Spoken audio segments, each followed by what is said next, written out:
7th round of the 2024 AMA Pro Motocross Championship went down over the weekend at the FXR Spring Creek National in Millville, Minnesota. And, just like all the previous rounds, there were plenty of unique instances and sequences to break down. I really wanted to talk about the objectively phenomenal Moto2 run Deegan had, but unfortunately, he's determined to prove that he's detached from reality.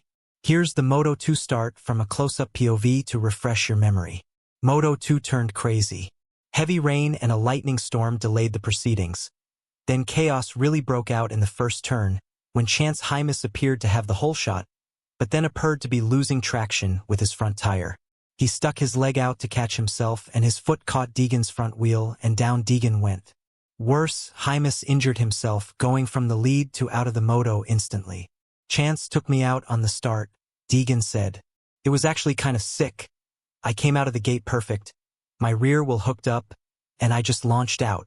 Yeah, me and Chance came together, ended up going down. Actually, the way I fell, it put my body in a good spot where I didn't get run over.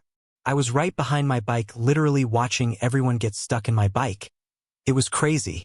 Now, I'd like to think I'm reasonable, but let's use some common sense here. Does Deegan genuinely believe that Hymas would intentionally jeopardize his own race and, more so, health by deliberately sticking his foot out to dab and hit his actively moving front wheel? If the answer is yes, he's beyond saving. And then to say, it's safe to say Chance has one coming now because of an obvious racing incident is hilarious for all the wrong reasons. Team Honda HRC's Chance Hymas has stated that nothing was broken in his leg due to contact with Haiden Deegan in the first corner of the second 250MX moto at Spring Creek. Though he did not finish the moto, Hymas is aiming at racing this coming weekend's Washougal National.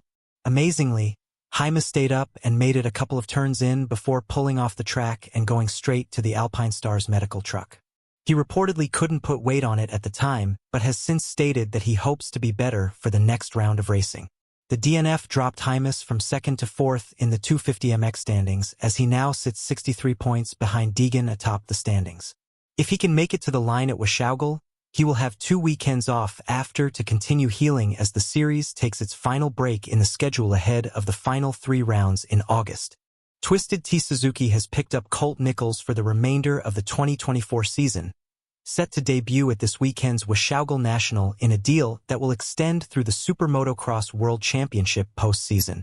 While he will join Shane McElrath and Kyle Chisholm this year, the HEP Motorsports-operated team and Nichols also have an option in place to extend into 2025 on board the factory-backed RM Z450. After riding as a fill-in at Team Honda HRC last year during Monsterenergy Supercross, Nichols signed to ride with Beta for 2024, but parted ways on mutual terms last month. That contract had initially included 2025, but the decision to split left 2021 250SX East title winner Nichols as a free agent. Jason Anderson had an incident during the second qualifying session at Spring Creek National. While on a hot lap, he didn't see the flaggers and hit one of the bikes on the ground. The incident wasn't scary, and he walked away without injury. However, when trying to hop back on his bike to continue riding, he accidentally grabbed the front brake and went over the bars, a definite moto fail moment. In his podium speech, he called out the AMA regarding the flaggers situation, saying, "I think it's about time for me and Haiden Deegan to go right to AMA.